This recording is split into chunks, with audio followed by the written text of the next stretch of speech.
This is going to be a very different new format. Hope that you're enjoying it because we got a lot to discuss about. Welcome to Neeshi's Noggin, where I share with you what's on my mind. I'm going to split this up into 3 segments, okay? I'm going to start off with hot topics. Wendy Williams, love you, girl. How dare you?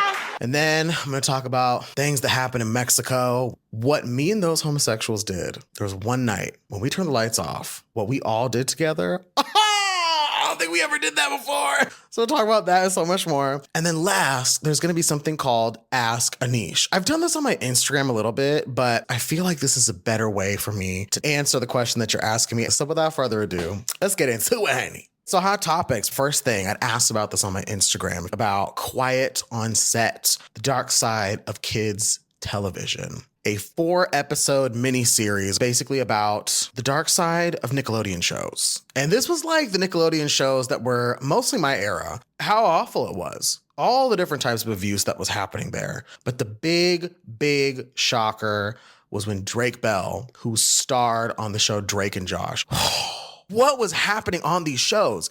The thing with Drake in particular was talking about how he was the victim of abuse, and there was a court case that ended up convicting Brian Peck that worked in Nickelodeon on all these shows as like a dialogue coach. And all of a sudden he stopped working. And at the time there was this case where someone whose identity was concealed came forward and accused him of horrendous, oh my God, like I'm gonna puke. And for the first time ever, Drake formally came forward and like talked about the whole series, put a light on not only behind the scenes were things weird, but as an adult, looking back on some of the clips from those shows and seeing things through an adult eye was like, whoa, this is weird. Why are these kids in skin tight costumes and shooting like goop at each other? And it's giving really suggestive. If you didn't know, Ariana Grande, I would say that her break was really acting on Nickelodeon shows. I was too old at this point, so I didn't really know too much what was going on there. The stuff that they showed that Ariana Grande, oh my God.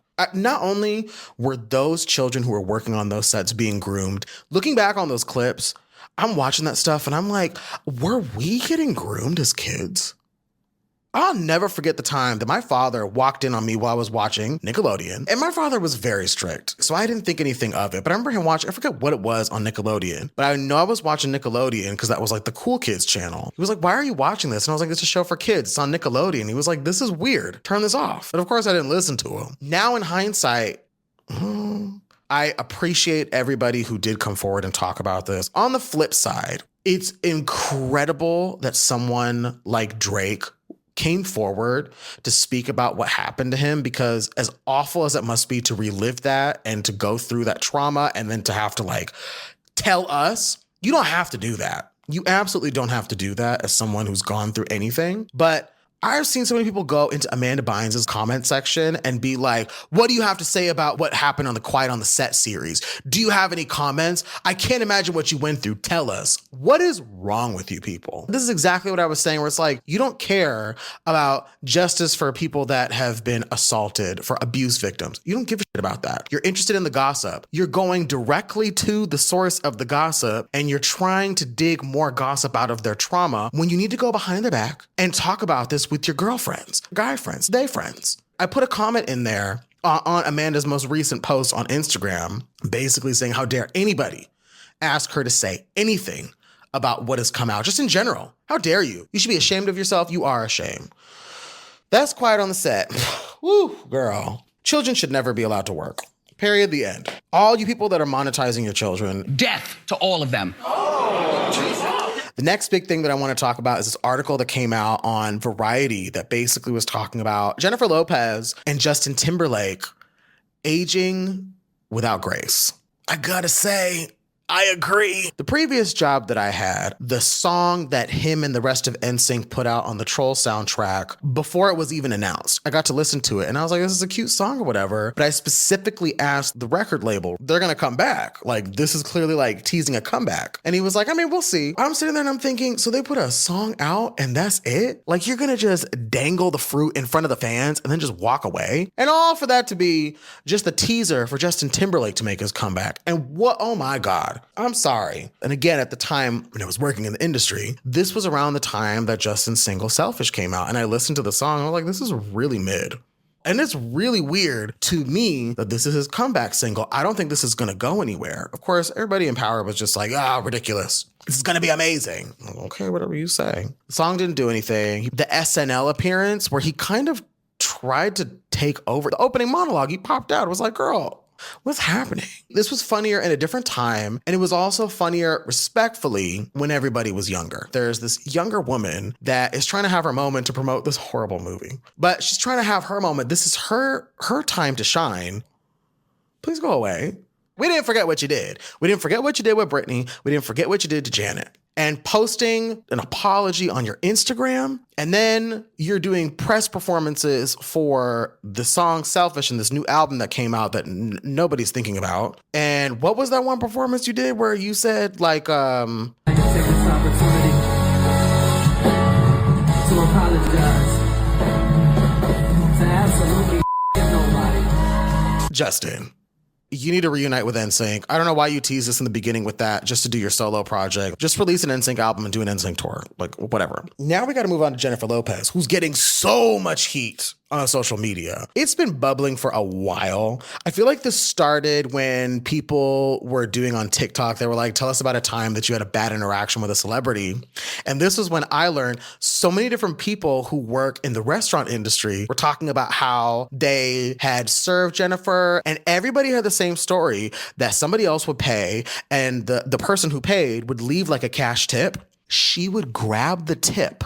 Dude, yeah, I heard about that. Like those two, they'd go out to dinner. Ben Affleck would leave like a pretty decent tip, and she would take it back, the money off the table. Somebody said that like they went out to eat and they had like a pretty decent bill, and he left like $100 tip, and she went back to the waiter and she asked for the tip back, and she just left $5 instead.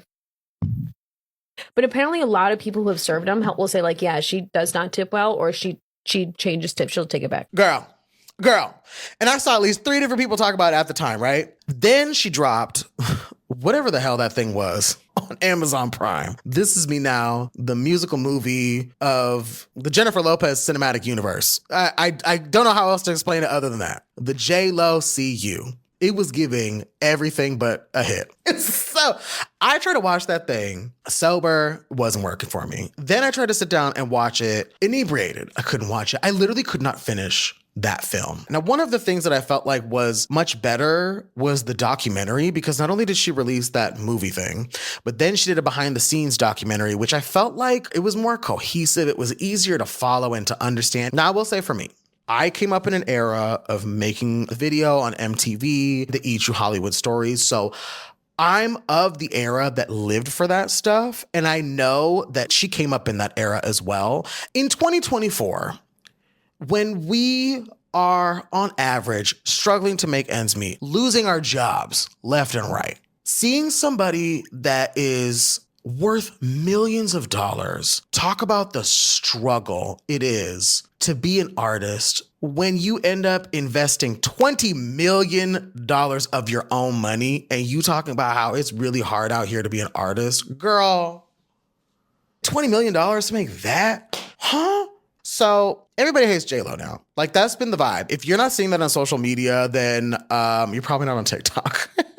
I do get what the criticism is. A lot of it right now is this clip that's gone viral is J-Lo talking about how she used to run the block and like her hair used to be a mess. And people have been using this clip. Something else that real New Yorkers say. You. My go-to order at the bodega was ham and cheese on a roll with an orange drink, if you know, you know, and a small bag of chips. Is it the Utz chips? Is it the hot cheese popcorn? What bag of chips are you getting? Secondly, who's not getting a bacon, egg, and cheese, salt, pepper, ketchup, or a chopped cheese? Just be rich, be in Beverly Hills, leave us alone, and just be you. At this point now, people are catching on to this type of marketing, because you're trying to market yourself as like a relatable girl, and it's like, girl, what are you talking about? So I actually found this article from 2002, and even back then people were saying that she's a phony and a fake and doesn't do anything for the block. She visited Holy Family School for the cameras. Here it is. Bodyguard shoved excited kids out of the way, residents said, leaving one tiny fan in tears. See, I wasn't lying about anything. And the reason why I said was Holy Family School is because the school is gone now. As of last year, it had to close its doors. And look, am I saying that J-Lo should be required to donate money to all the places that she grew up with? No. But when you make it your whole personality that you grew up from the Bronx and you went to the school, and how you loved going to this pizza place or that dance studio, and you don't give no money to any of these places, but it's your whole personality, it's kind of weird. Like, I love Beyonce, right? For example, I love her down. She reps Houston, Texas, even though she hasn't lived in Houston, Texas forever. But that woman is constantly taking some of her fortune and contributing it back to the community of Houston, Texas. So she can still rep it. Jennifer Lopez has been caught as someone that's only using the fact that she's from the Bronx as like a marketing tool. It's not giving authenticity. When I was growing up and when you were coming up, that style of marketing, it worked. This don't work anymore, girl. You need to age gracefully, please. Next up, we're going to talk about International Neeshi. I did go to Puerto Vallarta, Mexico. If I butcher that pronunciation, I'm Indian. I'm sorry. I also had to explain that to a few people while I was there, which is totally okay because that's the bane of my existence. I understand the way that I look. I know that you know that I'm currently unemployed. As of this recording, I am out of work. And I really sat back and I was like, is this the trip that I should be going on? Thankfully, while I was a working individual, I had already paid for the ticket and I had already paid for the room and board. If you needed a sign to treat yourself, I want to tell you that this is your sign. The whole time, up until I landed in Mexico, I was still like, I'm not sure if I should be doing this right now. Once I got out there, it was fantastic. We stayed in this like 5-story townhouse. We were up on the mountaintop and we got the view of, oh God, not only could you see the ocean, you could see the city, you could see all of like the tropical plants and just the different buildings and all the architecture. And I mean, it was kind of scary to get up there, I'm not gonna lie, but it was gorgeous. One thing you should know, me and those homosexuals, what we did when we turned the lights off, honey.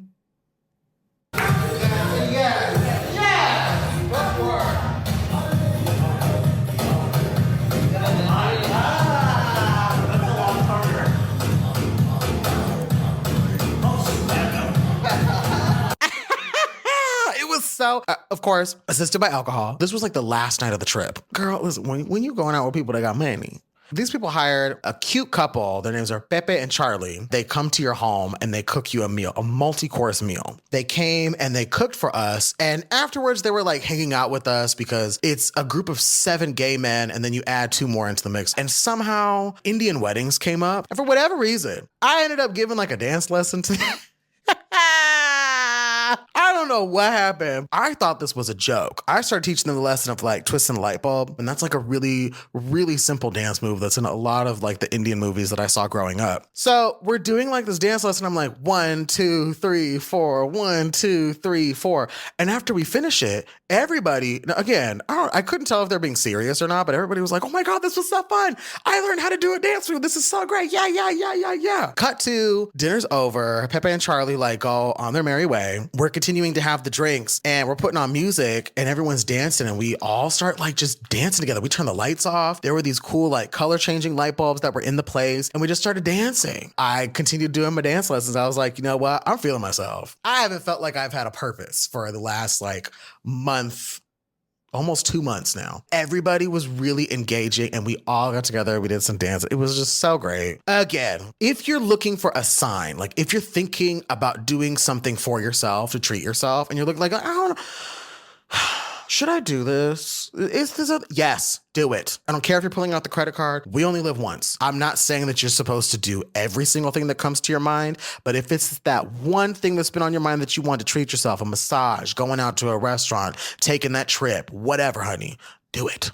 Do it. I'm going to leave it at this. I've been to strip clubs here in America. I went to the strip clubs in Puerto Vallarta, which is known to have become like a really gay-friendly city. We went to the male strip club in Puerto Vallarta and not only could you see it all, It's too big, it's too wide, it's too strong. my friends who have all been to PV before, by the way, I'm the only person that had never been before. So they loved the spot and they wanted to go in. And so I was like, okay, cool. Like we can watch some strippers. Like that sounds fun. It's kind of a quiet night because it's not the weekend yet. So there aren't that many people there, but there's a whole bunch of dancers. The main bar, behind that, there's a shower that's completely open. And I've seen this before. Like the guy will come out, turn the shower on, he'll just start dancing. That's fine. These men not only start dancing, they're very awake and they show it to you.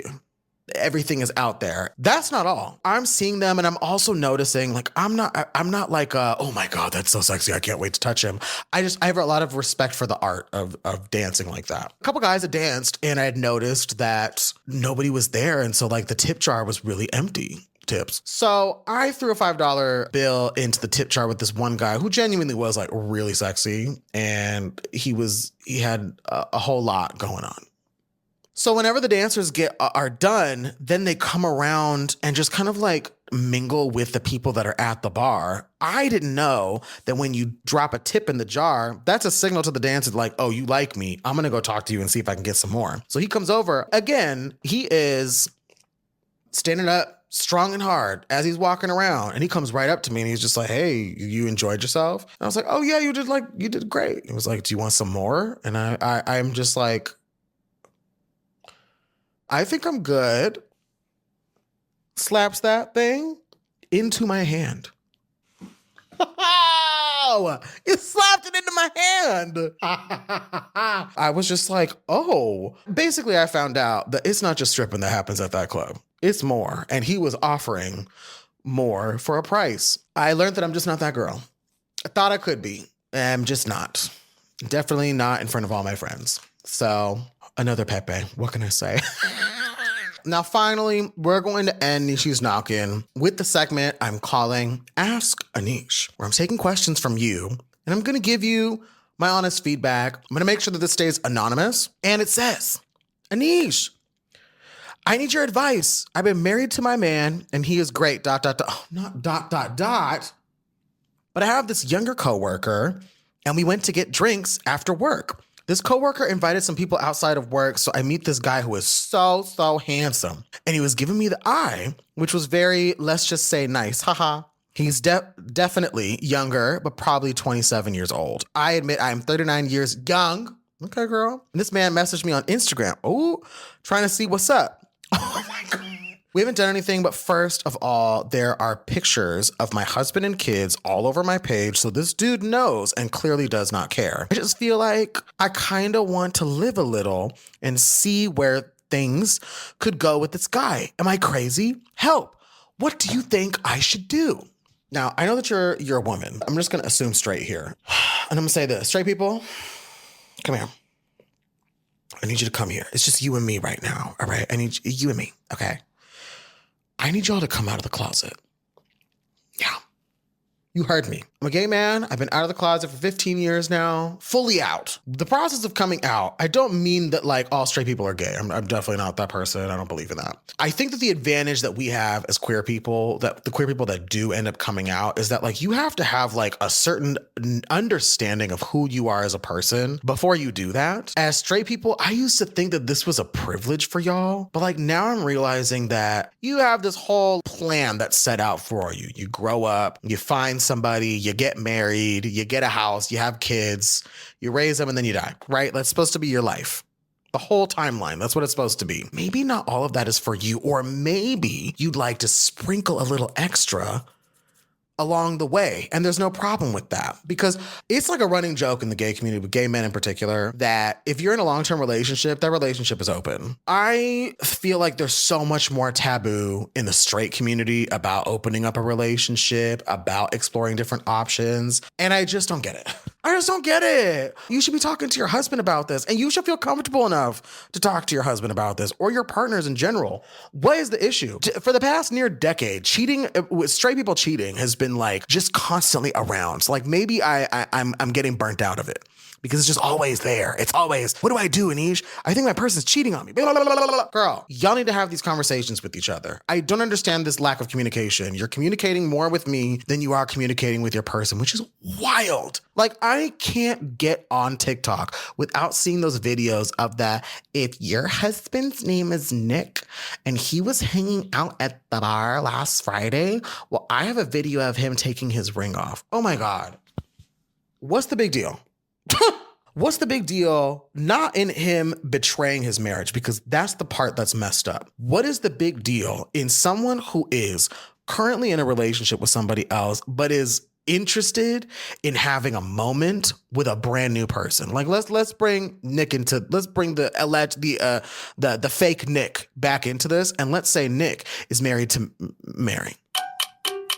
Nick and Mary are married. We're going to use this situation from the TikTok that I saw. So Nick goes out to the bars. He's with his guys. They're hanging out. They start chatting with this one woman. Nick takes his ring off because he's interested in exploring some things with this new girl, even though he's got his wife, Mary, at home. The problem is not that he wants to explore things with this woman. This is where maybe you and I are just like not connecting, because who cares? The problem is not that he wants to explore another woman. The problem is if he has not communicated that with his wife who's at home.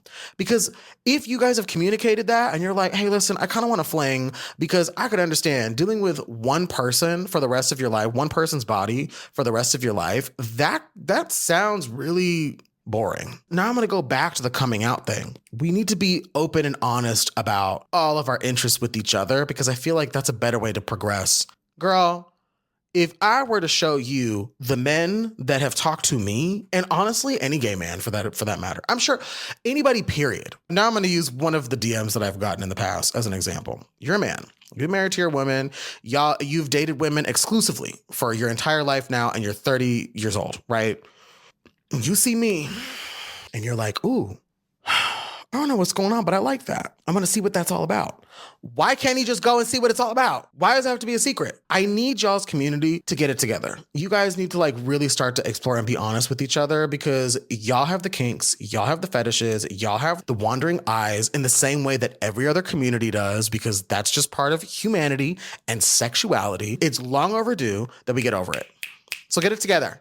Talk about it. Girl, to get back to your letter, I'm so sorry. This is not me coming at you specific. It's just, this is my frustration sometimes with just something that's so simple. I don't think that there's anything wrong with you exploring the options that are available to you. If you've been married, okay, cool. But I think that instead of talking to me about this, and I'm glad that you did, but before you pursue anything further with this younger man, you should probably talk to your husband and just have an honest conversation and just be like, hey, you know what?